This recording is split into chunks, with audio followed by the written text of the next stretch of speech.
Hello everybody and welcome to Slay the Spire, playing as the Watcher. I'm going for my first published Heart run, so thank you for joining me. This is Act 2, we're going to be facing off against the Collector. Act 1 was very focused. We got the Tantrum and Crushed Joints, a lot of stance change, flurry of blows, just very potent stuff. This is to fish for the good cards, this is free and it's AoE. So, looking down here, we have late shop here, we have two elites here. Looks like the only way to get two elites is this way, one of these, and this is campfire first, so probably that's the way to go. Let's avoid the early shop so we don't screw ourselves out of good stuff later. Okay, so we start by erupting. Fishing, what are we fishing for? Fear No Evil would have been ideal. We might have to pop back out of Wrath here. She's going to be doing 10 to us. Yeah, probably. Oh, good. And that makes, whoops, don't need the miracle. There we go, full block. Nice. Thank you, Ornamental Fan.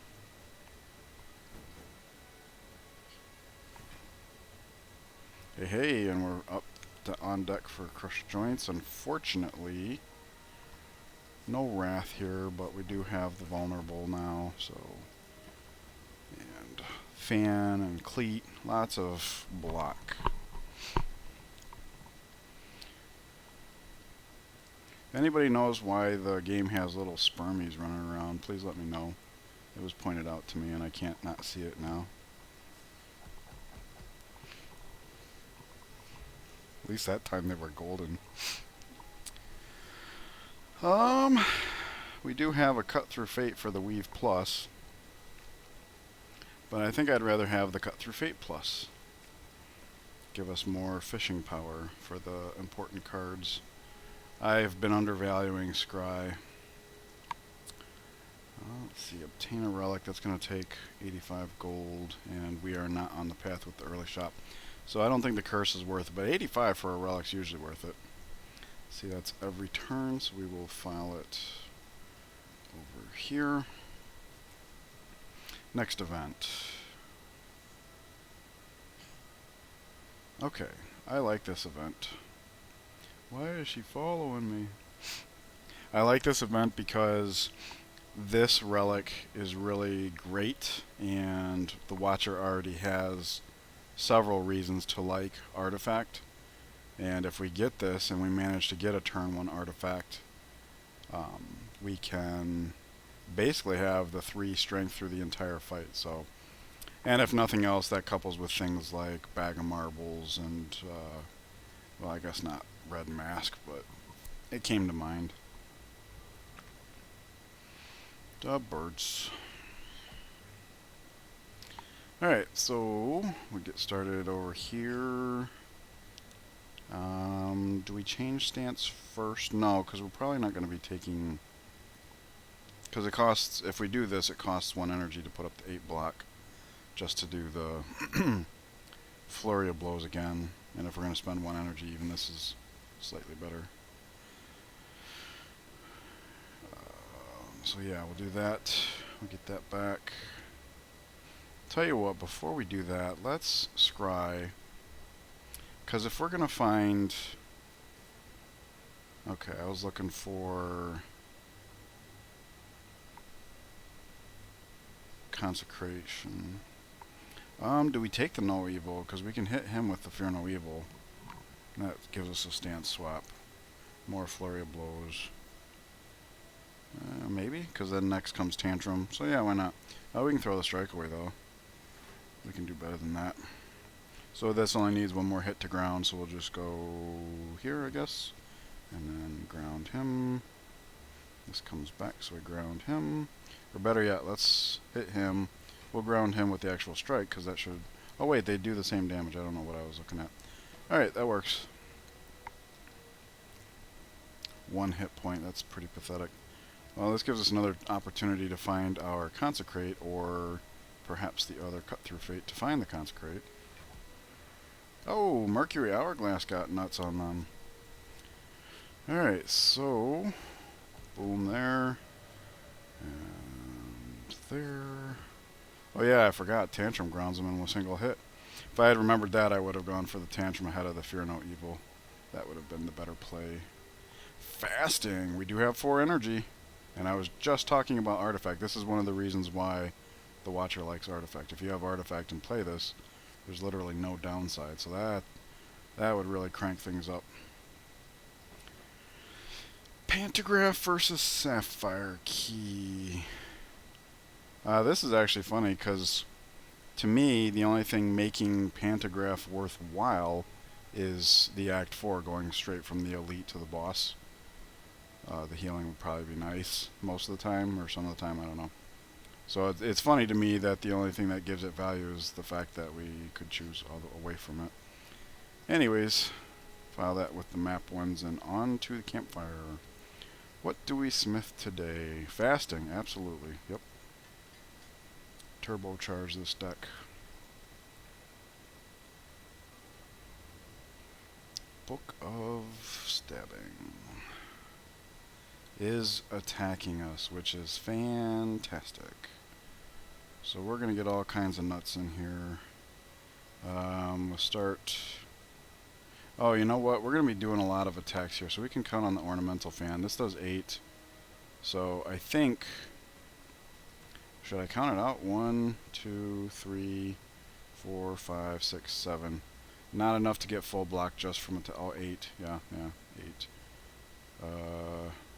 Still not enough to get full block. So let's get the Vigilance first, since we get the energy back when we erupt. And then we, of course, erupt. And while we're in erupt, we're going to do everything we can. And we have energy to do it all. Look at that. Go, Fan, go. And then, of course, we have the Horn Cleat next turn. Probably Tantrum or I'll Cut Through Fate to find it. This deck is really smooth.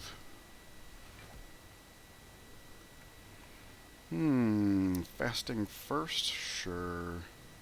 Oh, in fact, with fasting, we probably didn't even need the fasting for that matter. But let's get all, like, creative here, and just because we can. Crushed his joints. He only has the one, right? The wrist. Letter opener.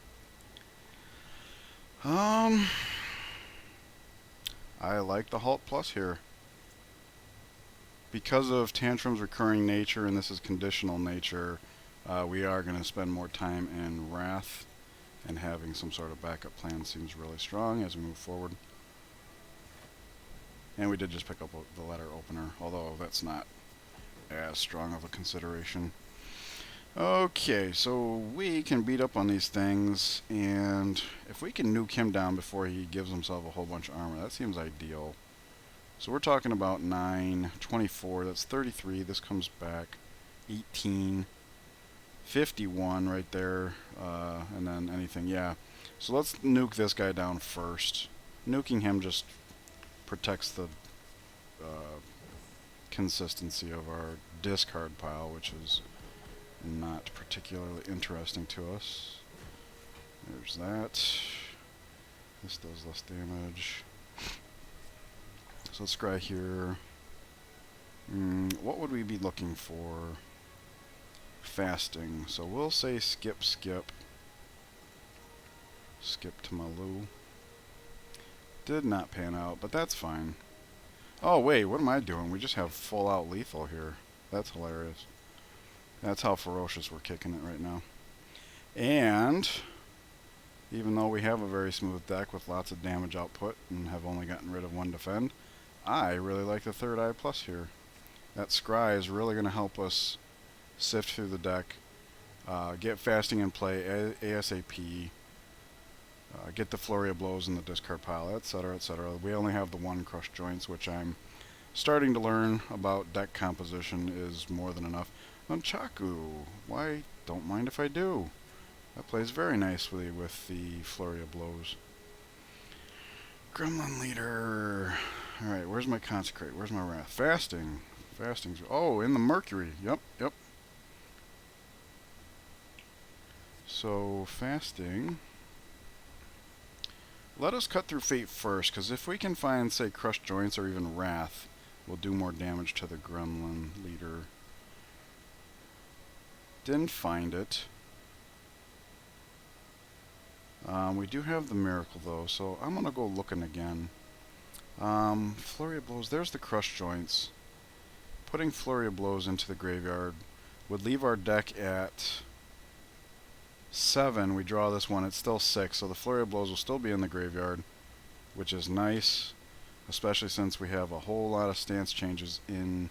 So let's throw these out like so. I was basically just seeing it because we don't want it to reshuffle and then put the flurry of blows back.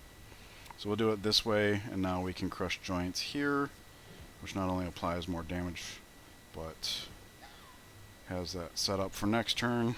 So with all the stance we have coming in the next hand, and the flurry of blows already in the discard pile, and the leader vulnerable, this should be over very quickly, even if fasting wants to take all of our energy away from us.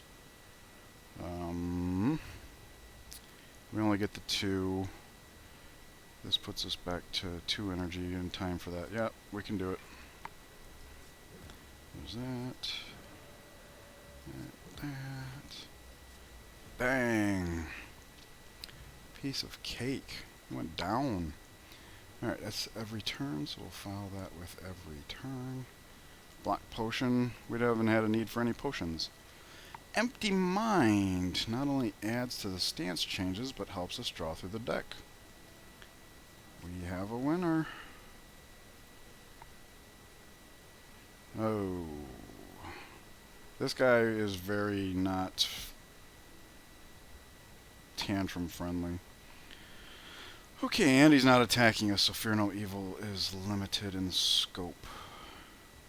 We've got the fasting in play. Cut through fate. What are we looking for? Tantrum, especially as a last move, seems really good. So let's take it, and then Crush Joints is next. We are about to get another energy too, so that's something to keep in mind. Can do that. And now he's got so much armor from the Malleable. We could still break through a little bit. A whole lot of bit, actually. You know what? This might just be lethal. Let's see what his Malleable does here. We have a winner. Dang, this deck is ferocious. Okay, do we want to draw a random power or 3 cards that we've chosen to put in our deck?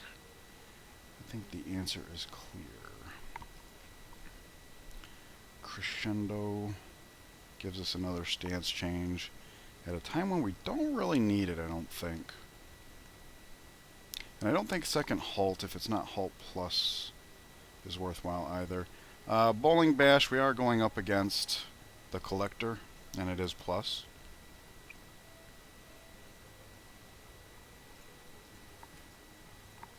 We only have 1 hallway fight left. That is a tough call. With the fasting, we don't seem to really need the oomph that this would give us over what's already in our deck. And as it's been pointed out to me, it is a situational card, so like I like it first thing, but right now the deck seems too established to play that.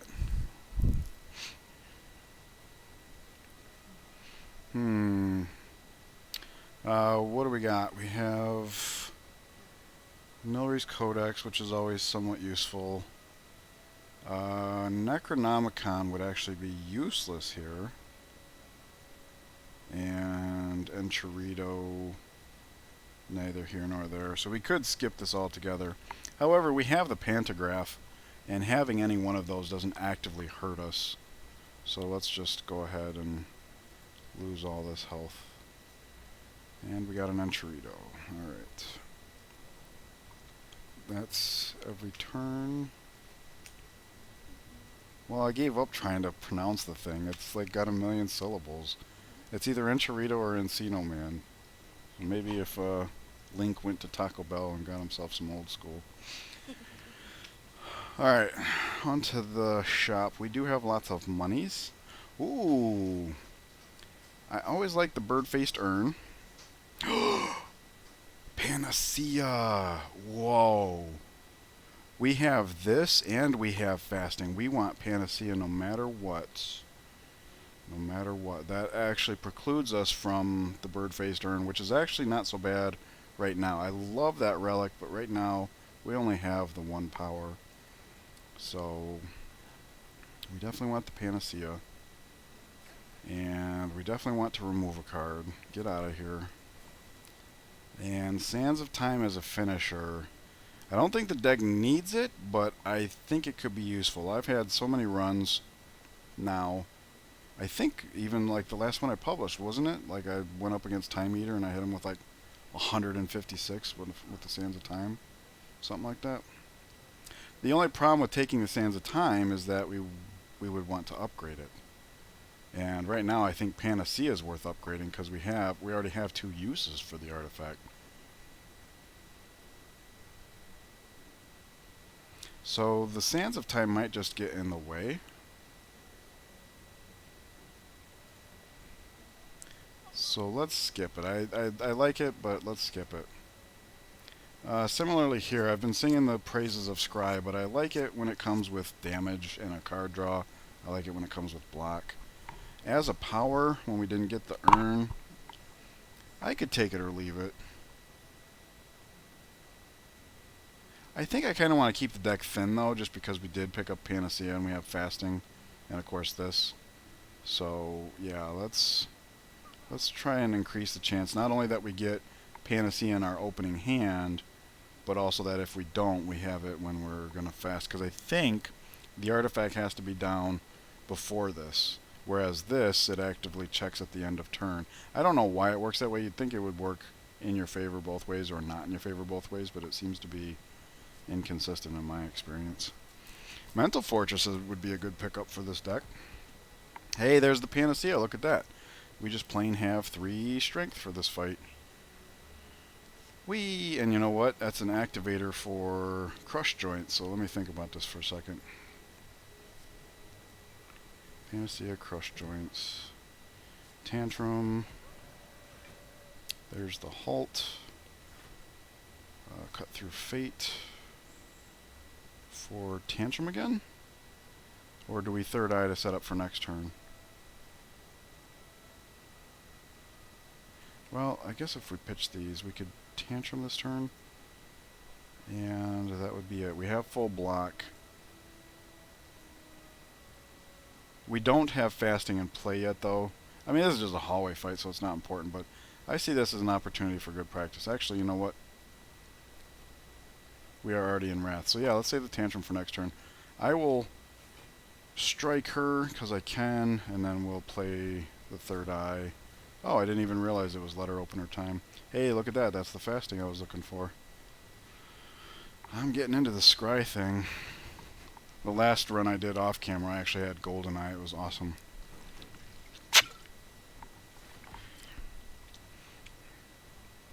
Okay. Fasting. Too bad our... Wow, look at that. 20 times 4. She is an ex-foe. Alrighty. Empty body. Do not need... I think this is a pass. So yeah, let's upgrade this Panacea. There, now we got 2 artifact, which means we could, in theory, offset the mutagenic strength and the fasting. Collector time. Let's see if we can handle this without Bowling Bash on our aid. And there's Nirvana. I don't know if you guys ever saw the beta art for that, but it's hilarious to me. Okay, so let's see here. There is Nirvana, because it's free. We don't Flurry of Blows because it's free, because we have Crush Joints here. We have Cut Through Fate. So let us activate the Crush Joints. Do that. Play that.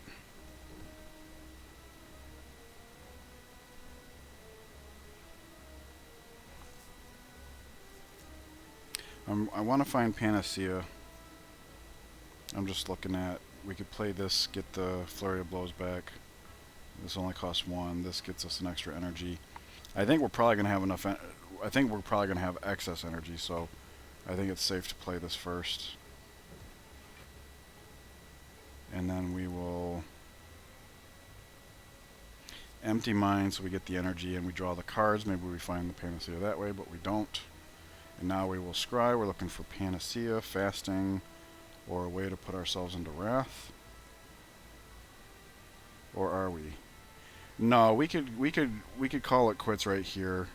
Quit while we're ahead, so to speak. We miss out on the mutagenic strength, but the Panacea could just as easily be used for the fasting. There's the fasting. Probably everybody's attacking, so these all make sense, as does this. So this is our hand next turn. It's no Panacea, but we'll just have to deal with that. We amassed quite a bit of block. And this turn we got the cleat, so that'll help. Everybody's attacking, but even... Oh, we're not in wrath. How do we have 30 armor? The calipers! Whoa, that's good. I was not planning on that one bit. That is fantastic. We can keep playing into it too. Look at this turn. Alright, so there's that. We do that. Play that. Play that. Play that. Oh my gosh. This is nutty. When I saw the calibers, I was like, yeah, sure, whatever, but this is insane.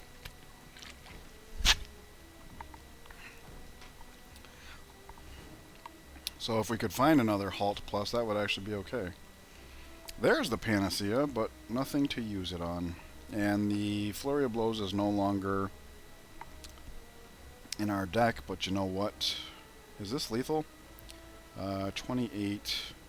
That would be 20, so 40. Yeah, that's 48. We got it already. Look no further. Wow. That was nuts. I'm loving it. Okay, what do we got this time? Scrawl, are you kidding me?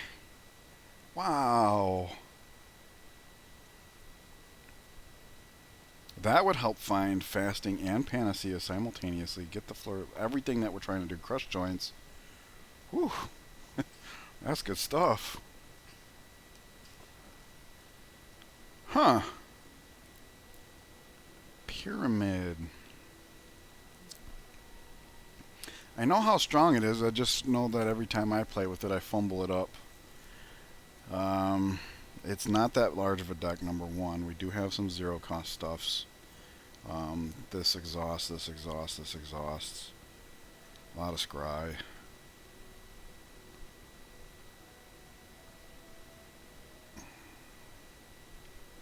Yeah, I will give the pyramid a try. It's not my bag, but I know it's powerful.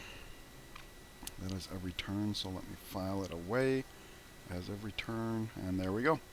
That's going to do it for Act 2. I want to thank you guys for joining me. I hope you're enjoying it. Not Time Eater, pleased to see that. I will see you guys in the next part. Take care.